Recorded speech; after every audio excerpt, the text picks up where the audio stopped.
Hi, I'm Dean Sage, And I'm Jack Curvin, and this is Show Me Your Deck, a podcast where we explore the intersections of oracles and chakras. using our original decks to create new insights. So I was just waking up the deck, getting it ready, and I set the deck down, and a card jumps out. Mm-hmm. It's the Ace of Storms, the first breeze. Oh, Yeah. Is that your happy birthday greeting for our I think happy it might birthday be. podcast? I mean, I'm an air sign, so it's the suit of air popped out and said hello. Hello and happy birthday. The Ace of Swords, and I like swords. So you'll hear this a lot on the podcast, but I like the suit of swords. I think it's much maligned. Oh, and if you hear Kitten Magic, he just walked in to wish you a happy birthday as well. Very nice. Mine was I have a deck that's like, I don't know, it's about a foot wide by like 3/4 of a foot tall. And it's what we record on. Like it has all the sound effects, it has all the processing. So I pull the feed out of the hangout that we're in, and I pull you in, and I pull me in, and it has like my amp and like everything. It's just a all together thing. But it's for some reason my desk is uneven, so I was trying to prop it up, and I shoved some paper under one of the feet. And of course, the kitty comes up and says, "Oh, paper," and promptly fishes it out. So now my deck is unbalanced again. Just Yay! Kitten Magic. Yay! So exciting. Oh, shall we find our grounding for today? Sure. We'll figure out which deck we're going to use first. How about that? So 1 through 4. Let me roll the tetrahedron. Deck number 1. Oh. So the projections. This is quite literal. Actually, this might be even my sassy deck, I think. I think it is. I think it's your sassy deck for the birthday reading. We need direct and yeah, we need direct on a birthday. Yes. Okay, hold on. Let's see which card's going to be. Number 9. Ooh, okay. So staying kind of low. Pretty low. Let's pull this out. 9. Here we go. So this is orange, metal, I feel, and how it intersects with yellow, fire, I do. Okay. Let it summer. Whoa, let's start again. I'm getting over a cold, sorry. Let it simmer. Be practical. Is it good for you? Be empathetic. Will it hurt others? Be honest. Is it still appropriate? This reminds me of the what is it, the 3 truths of the Buddha. Like, does it need to be said right now? Does it need to be said by you? Like that's kind of as you were talking. Does it need to be said at all? Does it need to be said at all? Yeah. Let it summer. I just simmer. Sorry. I like the mix up there. That was good. Let it simmer. Let it summer. Yeah, we're just coming out of it right now. I don't know when people will hear this podcast, but we're just coming out of summer, and that's why I've got a seasonal cold. Yay. Seasonal colds. So much fun. All right, so we've got, what is this, the second and third chakras? Second and third chakras. All right, so we've got that sort of molten metal, sometimes hot, sometimes cold, mixing with fire. So in this case, probably warming the metal up. Yes. What was the image for this one? I don't have the book in front of me. Let me think. So this would have been, rather than guessing. You're gonna go look at the book. Well, actually, hold on. I can actually look in the intersection deck, and it'll, or the haiku deck actually. So number 9 is.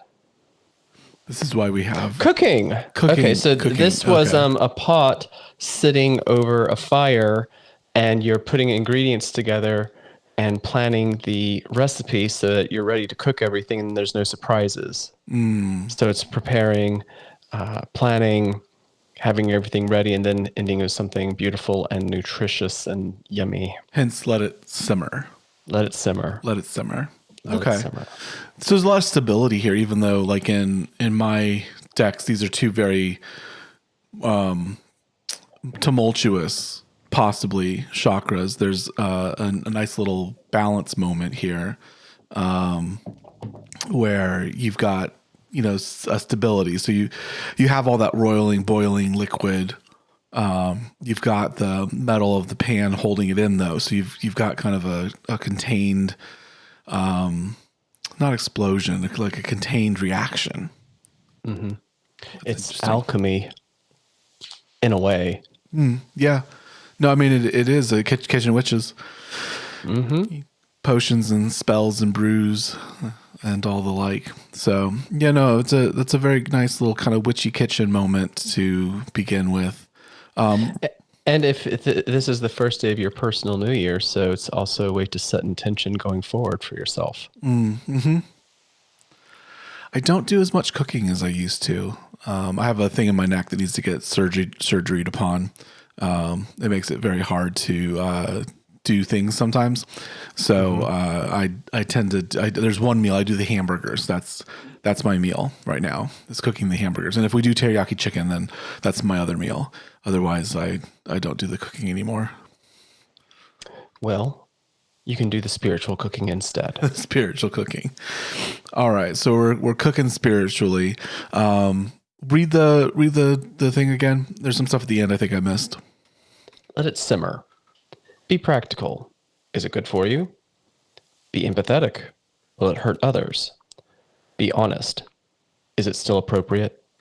So I like that last bit because there is something very sort of projective about that. Like it's the moment that you're in, you're creating this brew, this elixir, but it's very outward focused. So it's asking, is this an appropriate brew? Is this an appropriate concoction?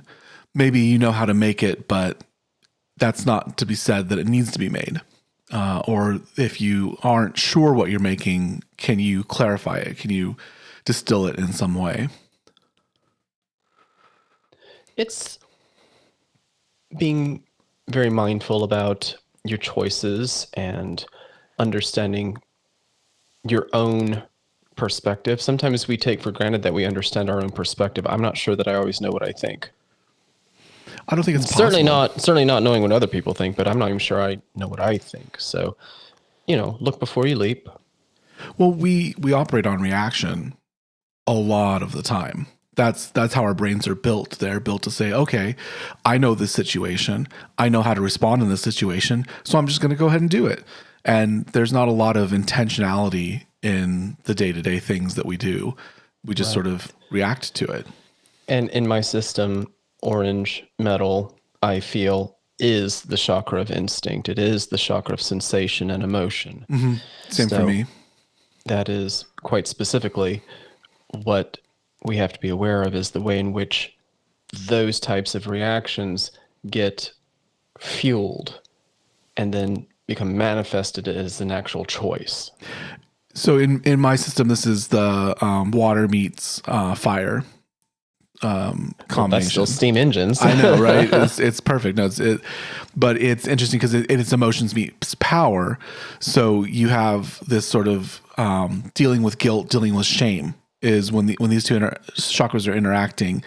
You're either dealing with sort of pleasure, goodness, not doesn't have to be sexual, but like pleasure, pleasant, happy, things, good emotions, and power, right? So you're empowering your emotions, or it could be the opposite. It could be a spiral of guilt and shame, kind of going down. And so I like the implication here of, what are you cooking, and how is it affecting you? How is it affecting others? How does what you do to yourself affect others? I think that's a really interesting point to this, because we sometimes go about things where our own internal set of circumstances are leaking outward, kind of like that steam rising off the pot.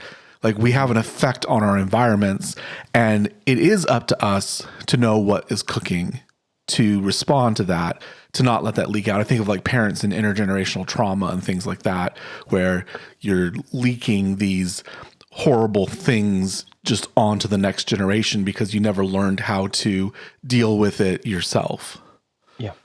Yeah. Is it good for you? Will it hurt others? Is it still appropriate? An interesting place to be. I like this. I'm going to go ahead and pick from my deck. Let's see here. She's not as talkative today. That's interesting. She was very talkative a minute ago. All right, we have the Seeker of Waves. Okay, so we're staying down in the lows here. So this is the Seeker of Waves. Trust the dreams that rise from your depths. Okay. Trust the dreams that rise from your depths. So the Seeker is also the Page, and this would be the Page of Cups.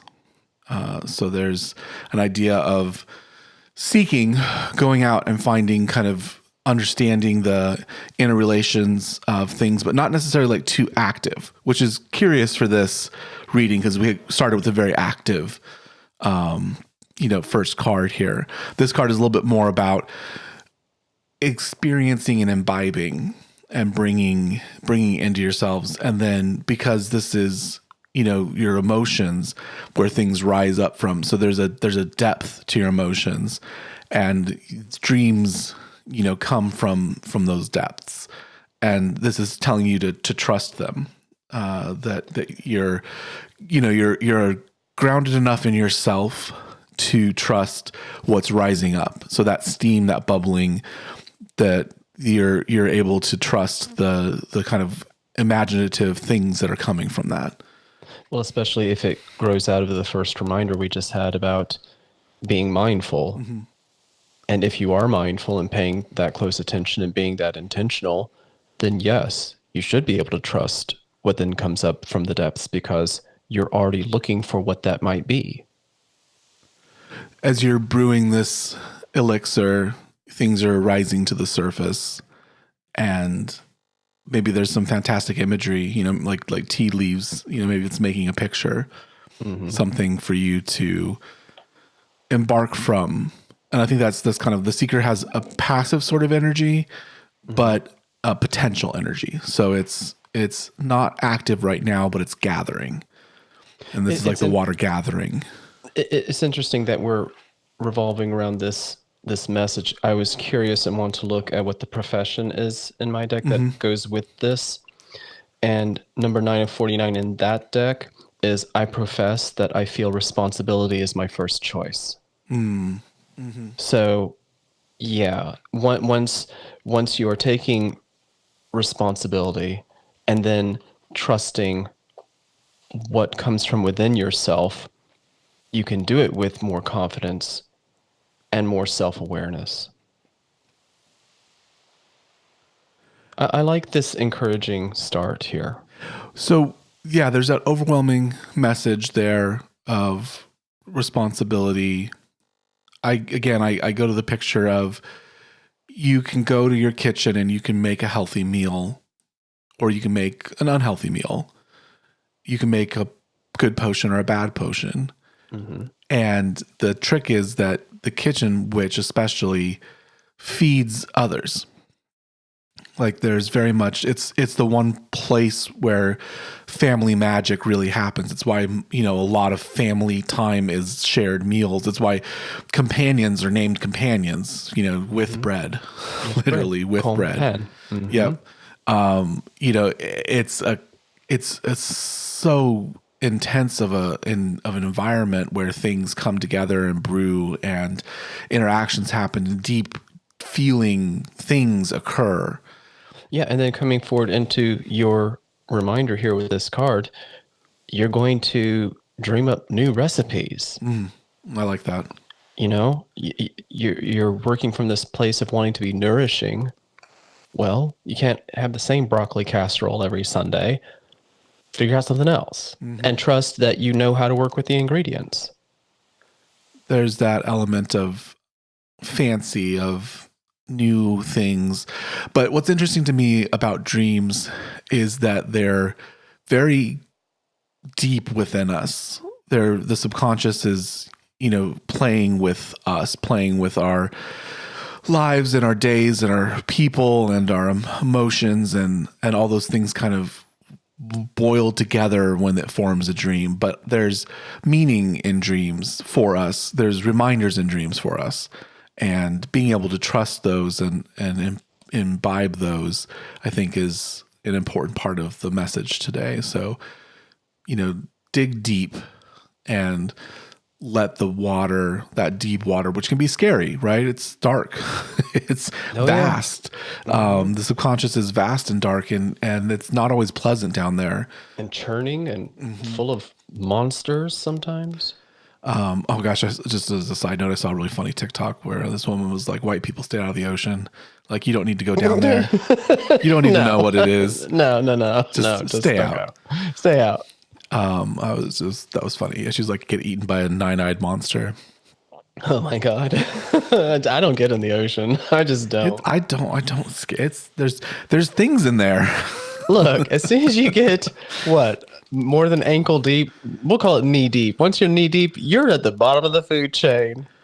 I mean, there's sharks that have literally there's like 10-foot sharks come up and just grab you. Wakeboarded up through the surf and are like fishing in ankle deep water, and they're just getting along. It's like they're at Golden Corral. They're like, I'll take a scoop of this and a few of those. Yes. I'm like, not here. Yes. But yeah, deep water is scary. There's a lot going on down there. But when, a true image, a true dream, a true insight arises, I think it's something to take note of. So you're cooking, you're creating, and you're allowing your internal depths to fuel this. So you're not doing the recipe, like you're not baking. Like this is a good thing. You're not baking, you're cooking. Maybe this is a way to think of it as well. We know you can cook. Now be a chef. Mm-hmm.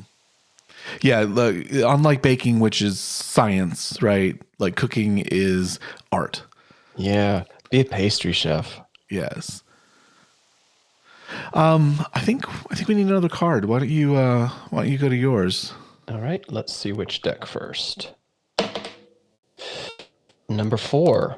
So we're going all the way from the most literal to most abstract. One of the most obscure. So we're going to go right for the haiku deck. And that'll be number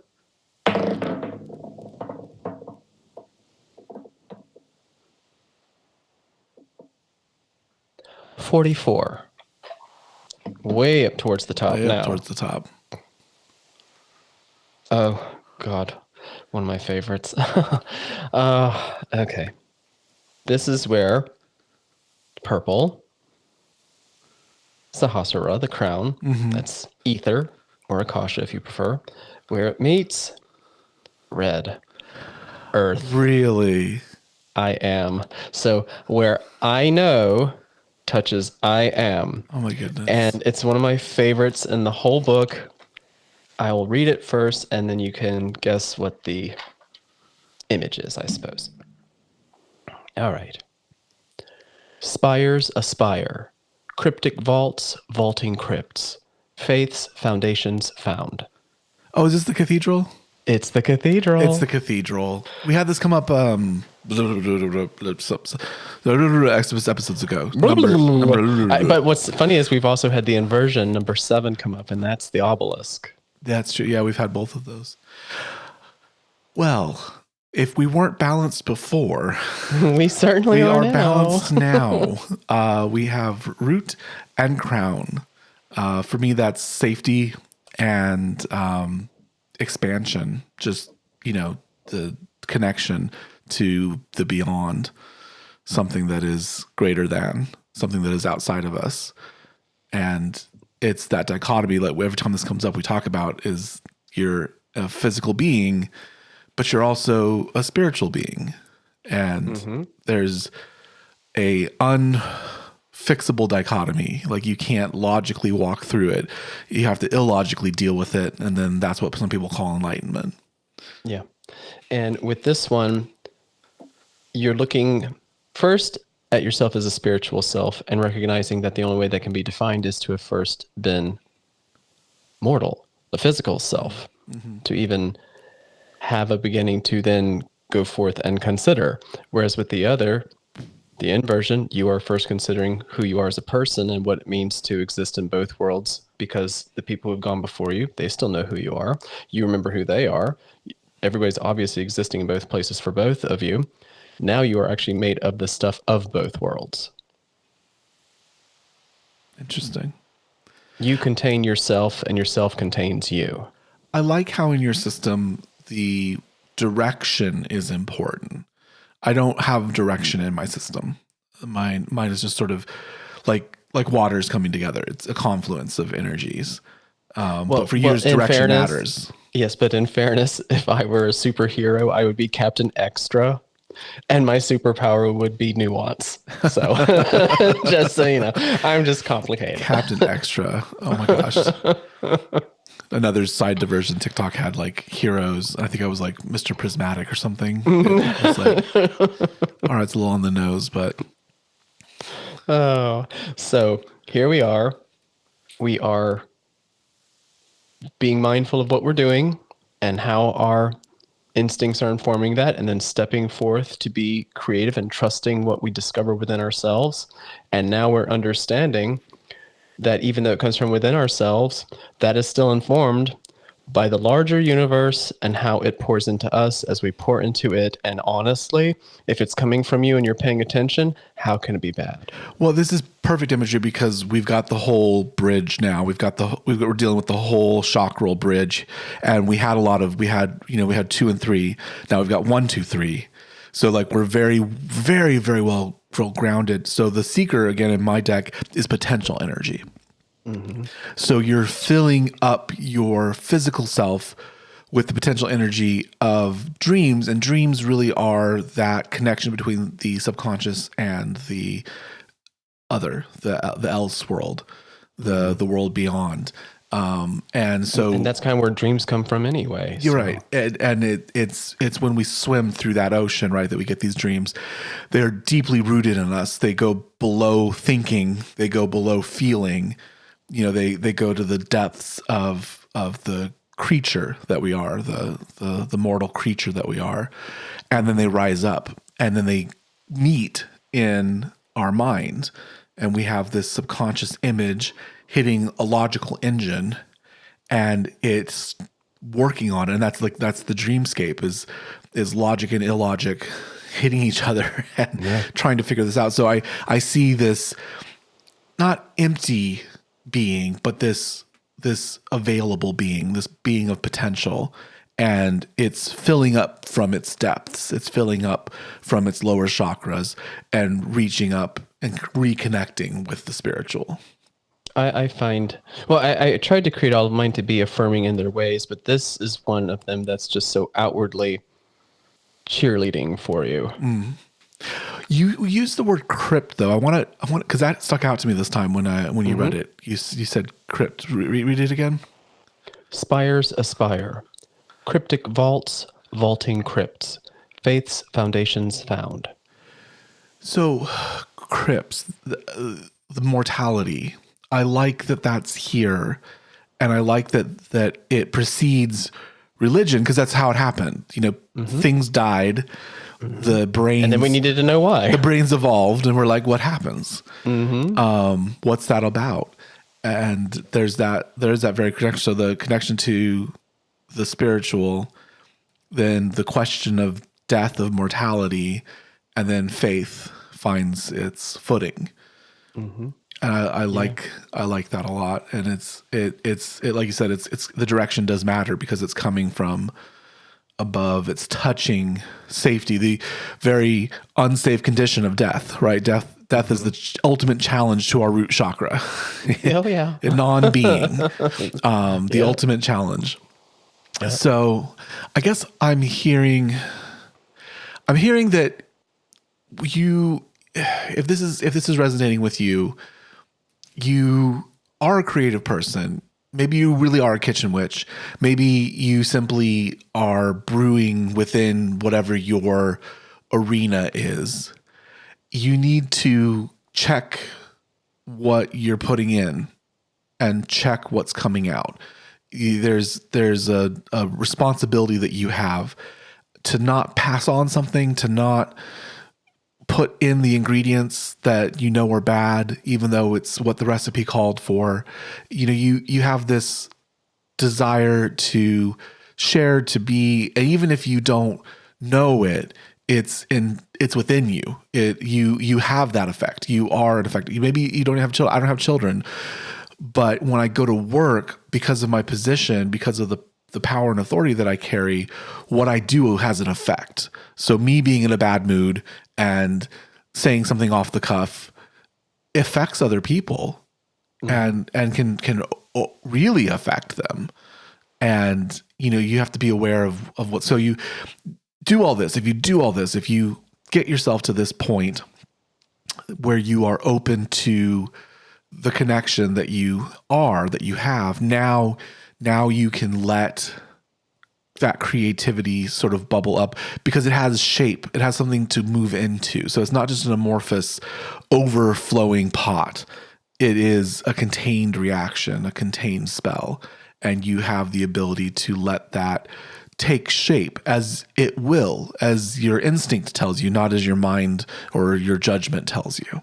And then because of this spiritual open connection that you have, because you are connected crown to root. I love this cooking metaphor going on today. Oh, it's good, isn't it? Yeah. It makes me hungry. I just had a little breakfast snack. I want to now go in and make like a one pot meal or something. This is very like a crock pot. That's another good image for this. Everything kind of working and oozing and simmering together, and it all kind of just melds. Yes. And all the little different essences and points of nutrition for each ingredient, all just it's interesting because when you take supplements as vitamins or whatever, that's not necessarily very effective, because you need everything to be in particular ratios so that everything can be bioavailable. And that's why getting your nutrition from real food is best, because it will have all those ratios. And we can't really do a very good job of imitating that. And when you're making this meal with all these ingredients, one by one, they're nice. But when you put them all together, then they magnify each other. Then you've got synergy between all the ingredients. And just as a side note, add fresh cracked pepper to your meals, because when it's freshly cracked, not once it's been ground up and sitting out, then it oxidizes. But when you fresh crack your black pepper, it has phytonutrients in it that help you absorb more of your food. Interesting. Very good. Very good. I'll use that as an excuse for my dad drowns everything in pepper. Well, but is it fresh cracked black pepper? It was eventually. Okay, good. All right. Yeah. He, I think he's a little autistic, and he doesn't do well with taste sensitivities. So I think he uses the overwhelmingness of the pepper to kind of mask all the other flavors. Gotcha. So what are you feeling? Do you want another one of mine, or do you want to skip back to yours? Let's get back to mine. I think that's a good point. To be at. All right. Again, she's not as talkative today as she usually is. Oh boy. What she did now? She's not talkative. Is it slander? She's hitting hard here. So this is the Sage, number 5. This is one of the major arcana. So the hardest truth to admit is that you need help. Oh. Okay. All right. And yet, coming forth out of this reminder that you are all and all is you, it's a little bit less difficult to recognize that when you're being mindful.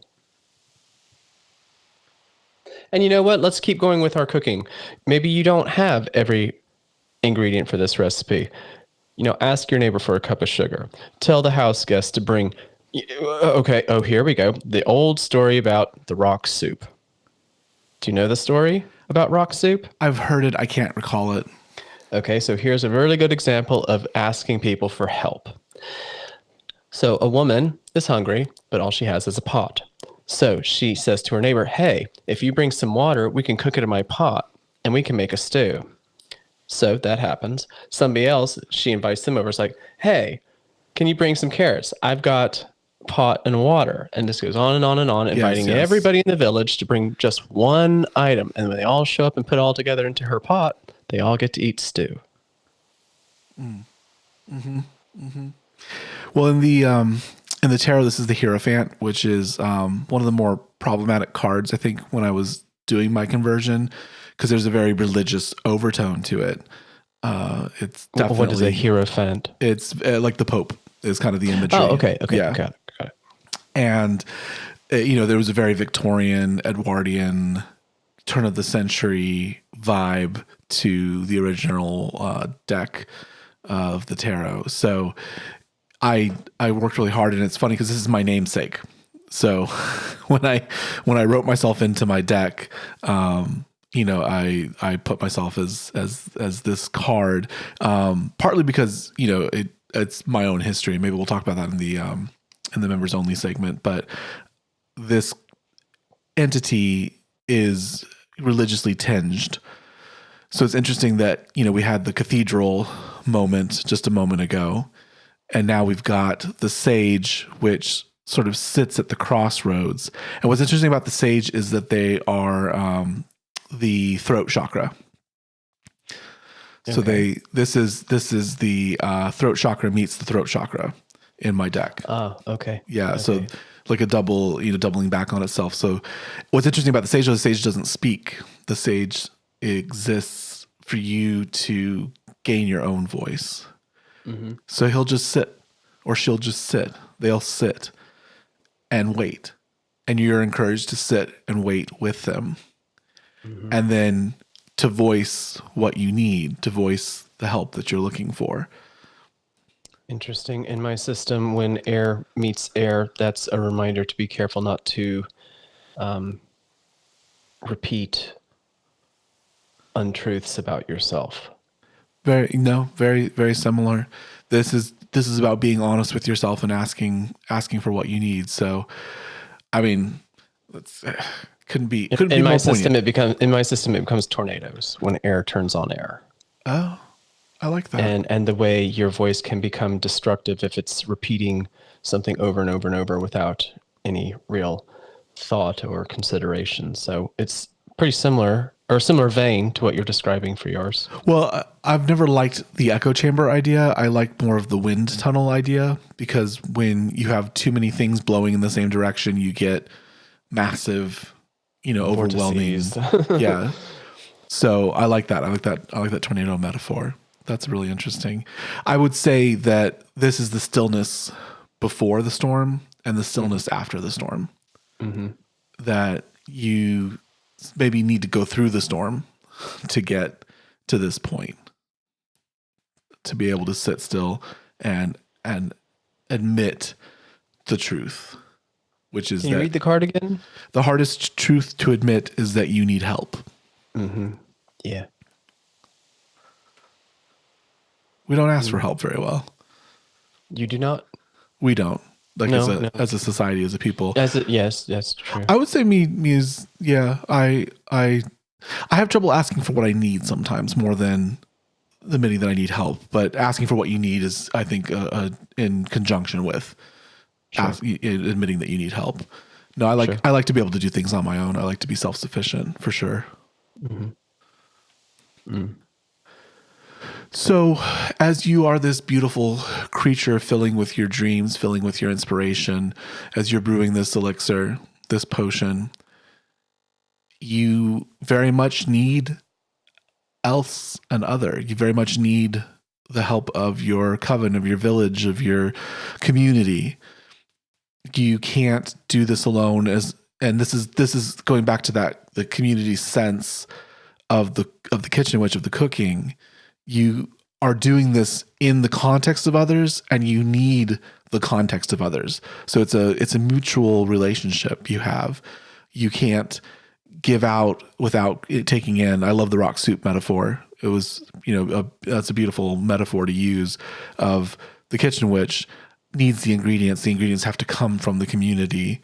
So asking for the help that you need in order to brew what you're brewing, which will then have an effect back upon the community. Maybe you're going to share this stew, this elixir, this potion. This has been a very nice reading. How do you want to cap it? We're going to cap it with yours. All right, so which deck? Let's see. Number 3, your favorite deck. The Intersections. Oh, yes. Well, I mean, why not leave off in a completely abstract, ethereal way when we started Surrounded? Let's find out what's going on. Number 23. So we're kind of middling a little bit here.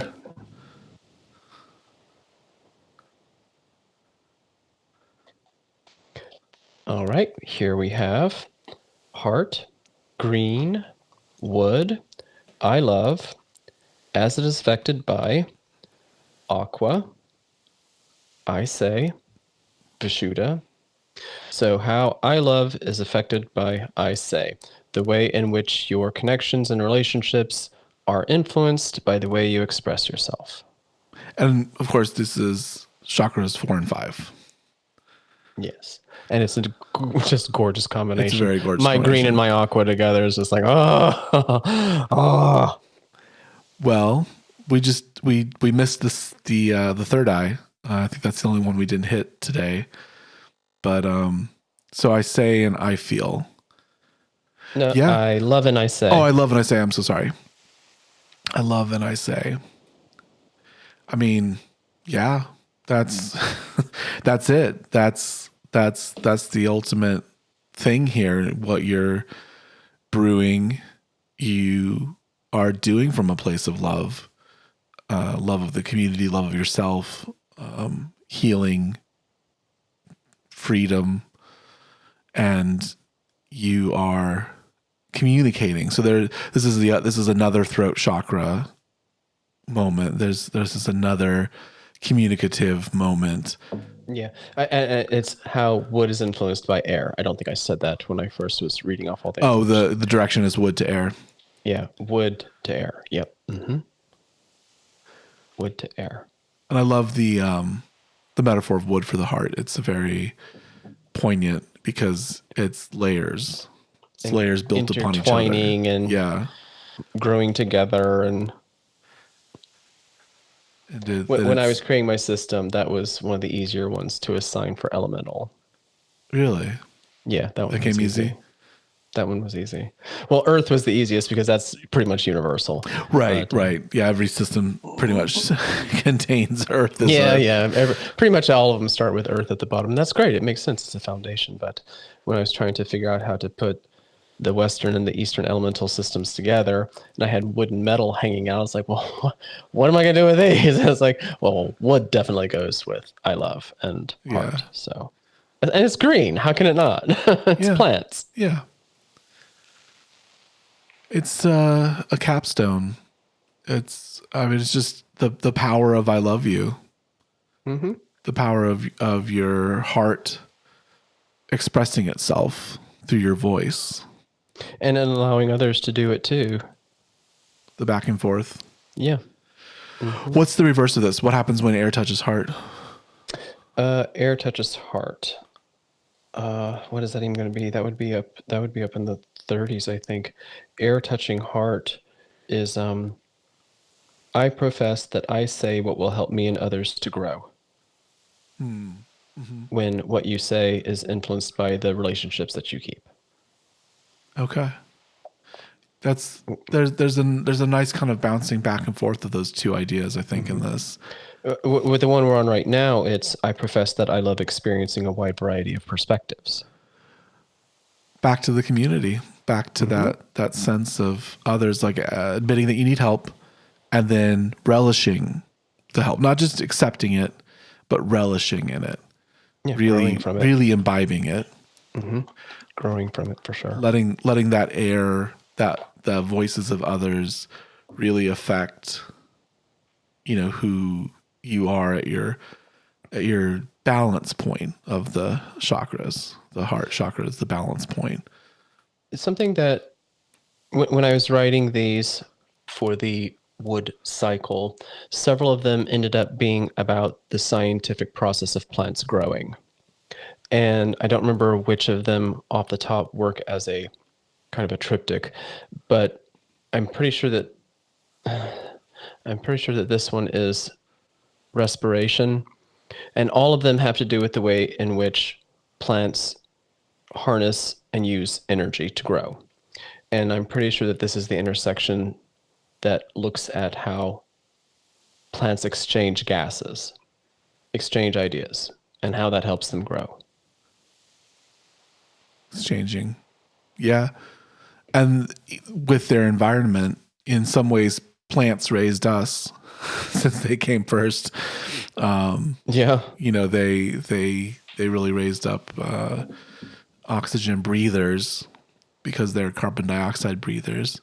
And there's a mutually inclusive biome that occurs when these things happen. Mm-hmm. I checked the haiku. Yeah, this one's respiration. Respiration. Mm-hmm. Well, there's something so primal about that. The original word for spirit in a lot of languages is breath. In Hebrew, spirit, ruach, is breath. Mm-hmm. You're alive. Your spirit is your breath. There's a very literal, physical sense to it. We have it as a amorphous idea now, and maybe we've gone to esoteric. Maybe we evolved a little too far into the headspace and we forgot the literal imbibing of air within the body and the expiration of air from the body as the movement of spirit. I don't know about other languages, but in French, it's breath is connected to the idea of inspiration. Mm-hmm. So. Well, there's a magic moment. I love cinema. I love movies. When I do write, I kind of write it cinematically first, and then I try to put it into a book form where you're taking it in as words. But I see it when I'm creating it, and one of the things that some of the early directors said is that cinema is wind through the trees. Like you can't see air, so you have to give it something physical to push up against you. Yeah, and you air through the body, air in the translation that it makes through our blood and through our system, and then air out again. Mm-hmm. Those are deep moments of inspiration and exhalation, and there's a unseen sense to it.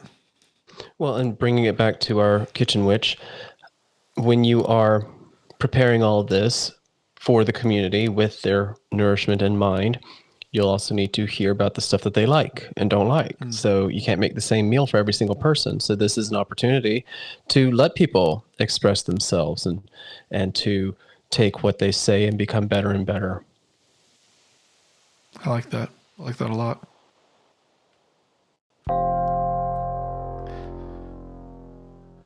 All right. So thank you for being here. If you are not a member already, you can be on Apple Podcasts. You can go to Apple Podcasts and subscribe and get our members only segment where Jack and I talk about how the reading influences us personally. So thank you to and make sure you go over to YouTube because you can see our cards and they're so pretty. They're very, very pretty. They're so pretty. It's Show Your Deck on YouTube, and our books and decks are available at showyourdeck.com. So showyourdeck.com. And then Jack, where can we find you? 49 Haiku, the number 4, the number 9, HAIKU. So 49haiku.com, or on Instagram, it would be at 49haiku. And I am Dean Sage Media, where I am mainly Instagram, a little bit on Threads, every once in a while on Twitter. I hate calling it X. It really bugs me. He does not get to own the letter X. Call it Twitter. Yes. Our show has an Instagram. It's at Your Deck on Insta. And we thank you so much for joining us today. Thank you.